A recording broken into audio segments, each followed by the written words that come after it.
এই সেটটির model number হলো Realme 6। ফোনটির সমস্যাটা হচ্ছে ডিসপ্লের উপরে যে গ্লাসটা থাকে সেটা ভেঙে গেছে। এবার এটাকে আমি পরিবর্তন করব, তো আমি ওটা কেটে নিয়েছি। এবার এলসিডিটা একটু ওয়াশ করে নিয়ে নতুন যে গ্লাসটা ওটা এর মধ্যে ইনস্টল করব।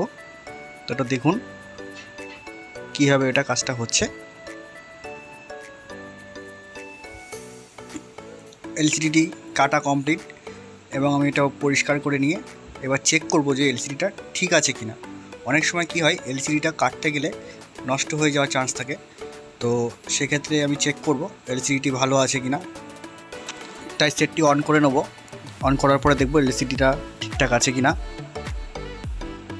তো দেখুন এলসিডিটি পুরোপুরিভাবে ভালো আছে, কোনো রকম ক্ষতি হয়নি।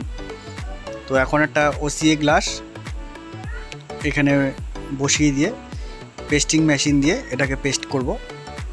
তারপরে রেজাল্টটা আপনারা নিজের চোখে দেখবেন। আমি গ্লাসটা বসিয়ে নিচ্ছি। এবার আমি পাঞ্চিং মেশিনে এলসিডিটা দিয়ে বের করে নিয়েছি। এবার বাবলস রিমুভারে দেব, তারপরে ফাইনাল রেজাল্টটা আপনাদের সামনে আমি দেখাবো। ভিডিওটা আমি পুরোপুরিভাবে ফাস্ট ফরওয়ার্ড করে দিয়েছি। সম্পূর্ণ ভিডিওটি দেখাতে গেলে এখানে মোটামুটি আধা ঘন্টা সময় লেগে যেত। তাই দেখুন কি সুন্দরভাবে এটি কমপ্লিট হয়েছে, একটা বাবলস নেই। আর ফোনটা চালু হলে আমরা দেখব ফোনটা সব কিছু ঠিকঠাকভাবে কাজ করছে কিনা টাচে। দেখুন সম্পূর্ণভাবে ঠিকঠাকভাবেই কাজ করছে।